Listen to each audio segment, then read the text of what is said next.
जैसे मैंने last video में बताया था, मैं सारे क्वेश्चंस कवर करवाऊंगा टीएस गरेवाल के बैक एक्सरसाइज के। Hello champions, I really hope you will be doing great. This is part 2 of fundamentals of partnership form. इस वीडियो में आपको कवर करवाऊंगा two important topics of this chapter from exam point of view, format of profit and loss appropriation account, and उसके साथ ही मैं आपको marginally बताऊंगा profit and loss account के बारे में। उसके बाद हम कवर करेंगे theoretical difference between profit and loss account and profit and loss appropriation account. सबसे पहले देखो, आपको वीडियो स्टार्ट करने से पहले मैं कहूंगा कि सब्सक्राइब जरूर कर लेना इस चैनल को। जैसे मैंने लास्ट वीडियो में बताया था, मैं सारे क्वेश्चंस कवर करवाऊंगा टीएस गरेवाल के बैक एक्सरसाइज के। सो आपने चैनल को सब्सक्राइब कर लेना है एंड कनेक्टेड रहना है, सो दैट आप हर एक इन्फॉर्मेशन साथ ही साथ आप गैदर कर सको।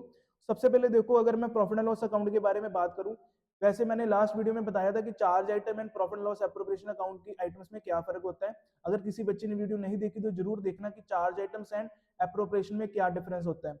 तो सबसे पहले देखो, प्रॉफिट एंड लॉस अकाउंट के बारे में हम इन डेप्थ एक्सप्लेनेशन दोनों में दूंगा, बट यस, जो हमारा रेलिवेंट पोर्शन है for board exam point of view, वो मैं जरूर बताऊंगा। देखो, चार्ज आइटम्स इसमें आती हैं। सर, चार्ज आइटम कौन सी होती है? जो हमें पे करना ही होगा, चाहे प्रॉफिट हो या लॉस। इसमें कौन कौन सी आइटम आती है? सबसे पहले देखो, to interest on partners loan, ये भी कौन सी आइटम है? चार्ज आइटम है। To rent pay to partner, again this is charge item and debit to profit loss account. Sir, ये सारी आइटम्स डेबिट साइड पे क्यों जा रही है?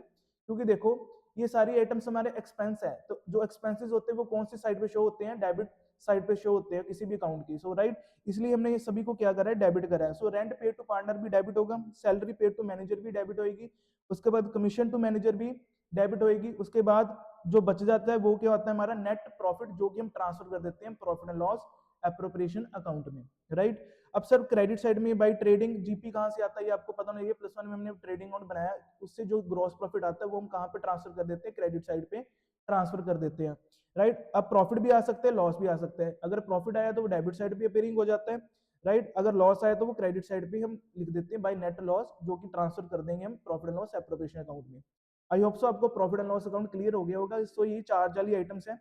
वैसे इसके बारे में मैंने जैसे पहले बताया, मैंने डिटेल में बताया, so do check out the last video as well. अब चलते हैं profit and loss appropriation account की तरफ। सबसे पहले मैं बता दूं, जो ये अकाउंट बनता है ये फर्म के पॉइंट ऑफ व्यू से बनता है। तो हमने फर्म के एंगल से समझना कि कैसे अकाउंट को बनाना है। अब बाई साइड पे देखो क्या है? Profit and loss account. Sir, ये कहां से आई प्रॉफिट एंड लॉस की अमाउंट? देखो, जो हमने पीएल में डेबिट साइड में नहीं शो करा था, देखो ये नेट प्रॉफिट, ये वाली अमाउंट जो होती है नॉर्मली यही ट्रांसफर हो जाती है किसमें? क्रेडिट साइड में, जो ये वाली अमाउंट होती है। राइट, सो ये अमाउंट हमारी कहां पर चले जाएगी? क्रेडिट साइड पे। बाय क्या लिख देंगे हम? वर्डिंग ध्यान से समझनी आपने, यहाँ पर वर्डिंग लिखेंगे by profit and loss, bracket में क्या लिखेंगे हम? Net profit. अगर यही लॉस आएगा तो लॉस पीएल अकाउंट में कौन सी साइड पे आता है? जो लॉस होता है वो आता है क्रेडिट साइड पे। ये देखो ऊपर मैंने समझाया, बाय नेट लॉस आ गया, ये बेसिकली कहां पर चले जाएगा? ये जाएगा पीएल एप्रोप्रिएशन के डेबिट साइड पे। राइट, अब देखो पीएल एप्रोप्रिएशन के कौन सी साइड पे जाएगा? डेबिट साइड पे। टू क्या लिखेंगे हम? Profit and loss account, bracket में क्या लिख देंगे? Net loss. एंड आपको ये पता होना चाहिए कि दोनों में से एक चीज ही आएगी, या तो प्रॉफिट आएगा या तो फिर क्या आएगा? लॉस आएगा। अब डेबिट साइड पे कुछ एप्रोप्रिएशन आइटम्स है, वो कौन कौन सी आइटम है? सबसे पहले देखो, interest on capital. Interest on capital ये हमारा एक्सपेंस है, ये डेबिट साइड पे आएगा। पार्टनर की सैलरी, ये भी हमारा एक्सपेंस है, ये डेबिट साइड पे आएगा। पार्टनर की कमीशन, ये भी एक्सपेंस है, ये भी डेबिट साइड पे आएगा। And to general reserve. Sir, ये जनरल रिजर्व क्या होता है? देखो, ये वो वाला पोर्शन ऑफ प्रॉफिट होता है जो हम सेव करके रख लेते हैं फ्यूचर के लिए, कि अगर फ्यूचर में जब भी जरूरत पड़ेगी पैसे की, इसको हम यूज कर पाएंगे। So general reserve is a dead part of the profit which is kept as reserve for future scenarios. Right, अगर फ्यूचर में कभी भी जरूरत होगी तो हम इस पैसे को यूज कर सकेंगे। अब क्रेडिट साइड में एक हमारी इनकम आती है जिसका नाम क्या है? Interest on drawings. तो जो इंटरेस्ट ऑन ड्रॉइंग्स होती है वो फर्म की इनकम होती है, जो कि हम पार्टनर से चार्ज करते हैं।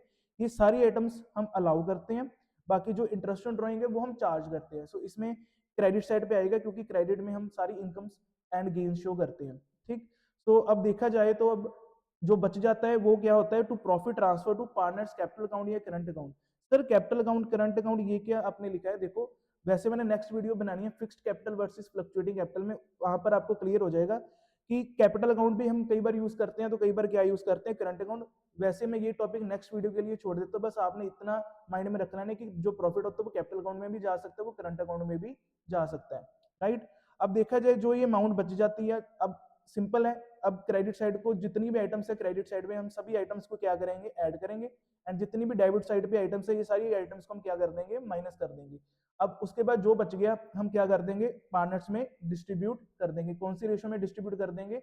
ये हम जो रेशो गिवन होती है क्वेश्चन में, वो हम उस रेशो में कर देते हैं। अगर ना बताया हो तो 1:1:1 की रेशो में हम डिस्ट्रीब्यूट कर देते हैं, राइट।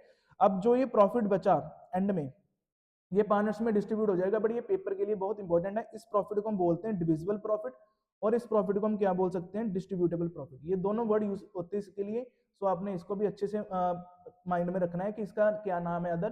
सो ये वाले प्रॉफिट का अदर नेम होता है डिविजिबल प्रॉफिट, और it can be said as distributable profit which is again distributed among the partners. I really hope so आपको profit and loss appropriation account की डिटेल में समझ लगी होगी। बाकी मैंने अपनी तरफ से बेस्ट समझाने की कोशिश करी है। अगर मैं सिंपल नटशेल बताऊं, क्रेडिट साइड में हम सबसे पहले प्रॉफिट ट्रांसफर करते हैं, बाकी जो भी एप्रोप्रिएशन आइटम्स होती हैं, जो इंटरेस्ट ऑन कैपिटल, पार्टनर की सैलरी, पार्टनर की कमीशन, ये इन दोनों को मिला के बेसिकली हम रेम्यूनरेशन कहते हैं। पार्टनर की किसी भी टाइप की जो रेम्यूनरेशन होती है वो डेबिट साइड में जाती है। अब जो जनरल रिजर्व होता है ये हमने फ्यूचर के लिए रखना होता है, ये भी हमने साइड पे निकाल के रख लिया, टू जनरल रिजर्व लिख लिया। अब जो बच जाता है बाकी पार्टनर्स में हम क्या कर देते हैं, डिस्ट्रीब्यूट। बट डिस्ट्रीब्यूट करने से पहले हम एक इनकम को कंसीडर करते हैं जिसका नाम क्या है, इंटरेस्ट ऑन ड्राइंग्स। हम इन दोनों को प्लस कर देंगे, बाकी जो डेबिट वाली आइटम्स इनको क्या कर देंगे, माइनस। बाकी जो बच जाएगा वो हमारे पास क्या आ जाएगा, डिस्ट्रीब्यूटेबल प्रॉफिट और डिविजिबल प्रॉफिट, राइट। बाकी यही हो गया हमारा फर्स्ट क्वेश्चन। हम नेक्स्ट क्वेश्चन पे चलते हैं जो कि है theoretical difference between profit and loss account and profit and loss appropriation account. बाकी जो इसके नोट्स है वो मैं टेलीग्राम चैनल पे अपलोड कर दूंगा, राइट, जिसका लिंक मैं डिस्क्रिप्शन बॉक्स में दे दूंगा। आप वहां से आप लिंक पे क्लिक करके आप इन नोट्स का एक्सेस ले सकोगे। तो इसको आपने सेव करके रख लेना है, and I am trying best कि आपको अच्छी क्वालिटी के जो नोट्स प्लस आपको मटेरियल मैं प्रोवाइड करता रहूँ, राइट। तो अब चलते हैं नेक्स्ट क्वेश्चन पे। अब सबसे पहले डिफरेंस देखा जाएगा कि सर जो प्रॉफिट एंड लॉस अकाउंट है ये किस पर्पस के लिए बनाया जाता है, प्रॉफिट एंड लॉस एप्रोप्रिएशन किस पर्पस के लिए बनाया जाता है। जो पीएल अकाउंट का मेन टारगेट होता है, ऑब्जेक्टिव होता है, ये होता है कि हमने जो भी प्रॉफिट या लॉस निकालना है वो किस अकाउंट से निकालते हैं, हम प्रॉफिट एंड लॉस अकाउंट से निकालते हैं, right. And profit and loss appropriation account से हम क्या निकालते हैं, हम वो वाली प्रॉफिट की अमाउंट निकालते हैं जो हमने पार्टनर्स में करनी होती है डिस्ट्रीब्यूट। तो अभी मैंने बताया कि इसमें से हम क्या शो करते हैं, डिविजिबल प्रॉफिट जो कि डिस्ट्रीब्यूट हो जाते हैं among partners. So basically it shows the net profit or net loss, it shows the divisible profit which is distributed among the partners. उसके बाद अगर देखा जाए तो प्रिपरेशन, जो प्रॉफिट एंड लॉस अकाउंट है ये बनता है ट्रेडिंग अकाउंट के बाद। अगर आपको प्लस वन का रिकॉल हो रहा हो, ट्रेडिंग अकाउंट पहले बनाते हैं, उसके बाद क्या बनाते हैं हम, प्रॉफिट एंड लॉस अकाउंट। तो profit and loss account is mainly prepared after the trading account. But जो profit and loss appropriation account होता है ये बहुत इंपॉर्टेंट है, ये प्रिपेयर होता है पीएल अकाउंट के बाद, and it is an extension of PL account. ये पेपर में आ जाता है कि which account is an extension of PL account. So इसका आंसर है पीएल एप्रोप्रिएशन अकाउंट। अगर मैं आपको सीक्वेंस के बारे में बताऊं, सबसे पहले हम ट्रेडिंग अकाउंट बनाते हैं, उसके बाद हम पीएल अकाउंट बनाते हैं, उसके बाद एंड में क्या बनता है, profit and loss appropriation account. So इस सीक्वेंस में बनता है। सो पेपर में आ जाता है कई बार कि कौन सा अकाउंट है जो एक्सटेंशन है पीएल अकाउंट की, वो है profit and loss appropriation account. अगर मैं थर्ड पॉइंट की बात करूं, आइटम्स, सर इसमें क्या आते हैं, इसमें सारे इंडायरेक्ट खर्चे आते हैं। डायरेक्ट खर्चे तो ट्रेडिंग में आ जाते हैं, इंडायरेक्ट खर्चे किसमें आते हैं, पीएल अकाउंट में। सो इंडायरेक्ट सारे खर्चे एंड सारी इनकम जो होती है वो कहां पर आती है, पीएल अकाउंट में। And sir PL appropriation account में कौन से आते हैं, यहाँ पर एप्रोप्रिएशंस आती हैं। देखो it includes only those items which are known as appropriation. कौन कौन सी आइटम, अभी मैंने बताया, interest on capital, salary to partners, commission to partners, ये जो पार्टनर्स को हम दे रहे होते हैं रेम्यूनरेशन या उसको इंटरेस्ट ऑन कैपिटल, यही आ जाता है profit and loss appropriation account में। अगर मैं फोर्थ पॉइंट की बात करूं जो कि सबसे इंपॉर्टेंट पॉइंट है इस पूरे डिफरेंस का, मैचिंग कंसेप्ट। मैचिंग कंसेप्ट किसमें एप्लीकेबल होता है, पीएल अकाउंट में मैचिंग कंसेप्ट एप्लीकेबल होता है, याद रखना। तो पीएल अकाउंट में मैचिंग कंसेप्ट एप्लीकेबल क्यों होता है, क्योंकि देखो इस पर्टिकुलर अकाउंट में हम डेबिट साइड पे कोरस्पोंडिंग क्या शो करते हैं, एक्सपेंसेस, उसकी दूसरी साइड पे हम क्या शो करते हैं, उसकी इनकम्स। सो सेम ईयर की, सो मैचिंग कंसेप्ट क्या बोलता है कि सेम ईयर के ही एक्सपेंसेस होने चाहिए, उसको मैच करना है सेम ईयर की इनकम के साथ। तो matching concept is followed in the PL account. But matching concept follow नहीं होता किस अकाउंट में, पीएल एप्रोप्रिएशन अकाउंट में। सो पीएल एप्रोप्रिएशन अकाउंट में ये वेरी वेरी इंपॉर्टेंट है, पीएल एप्रोप्रिएशन अकाउंट में मैचिंग कंसेप्ट एप्लीकेबल नहीं होता। So this was the four differences between the PL account and PL appropriation account. पहला हो गया हमारा पर्पस, सेकंड हो गया प्रिपरेशन, थर्ड हो गया हमारी आइटम्स, फोर्थ हो गया कंसेप्ट, जो कि बहुत इंपॉर्टेंट था। बाकी आई होप सो इसका डिफरेंस भी आपको क्लियर हो गया होगा। अब चलते हैं last part of the lecture पे जो कि है challenge question of the day. आपने मेरे को ये बताना है कि PL account and PL appropriation account की नेचर कौन सी होती है। वैसे इसको मैंने लास्ट वीडियो में बताया था, बट एक बार मैं जेनरिक एक क्वेश्चन आपको डाला है कि आपको पता होना चाहिए कि PL account and PL appropriation account की नेचर क्या होती है। तो ये भी कई बार एमसीक्यू में आ जाता है। सो इसको आपने जरूर मेरे को कमेंट सेक्शन में बताना है कि इसका आंसर क्या है। बाकी जो लास्ट वीडियो में मैंने चैलेंज क्वेश्चन पूछा था उसका आंसर ये है कि पार्टनरशिप डीड में या पार्टनरशिप एक्ट में कहीं भी नहीं लिखा होता मैक्सिमम पार्टनर्स कितने हो सकते हैं। सो पार्टनरशिप एक्ट 1932 में नहीं स्पेसिफाइड होता कि कितने मैक्सिमम नंबर ऑफ पार्टनर्स हो सकते हैं। वैसे 50 हो सकते हैं, बट उसकी लिमिट 100 तक भी क्रॉस करी जा सकती है, बट वो कंपनीज एक्ट में बताया गया, वो पार्टनरशिप एक्ट में नहीं बताया गया 1932 में। सो इसका आंसर था not specified in the act.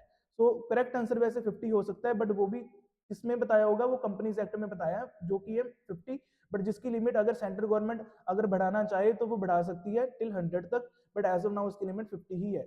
But उसका करेक्ट आंसर क्या हो गया, not specified in the this particular act, right. बाकी मैंने अपनी तरफ से पूरा बेस्ट कराने की कोशिश करी है। बाकी अगर कोई भी डाउट्स आए आपने कमेंट सेक्शन में जरूर कमेंट्स कर देने हैं, एंड आपने फीडबैक देना है अपना, so that I can improve in my next video.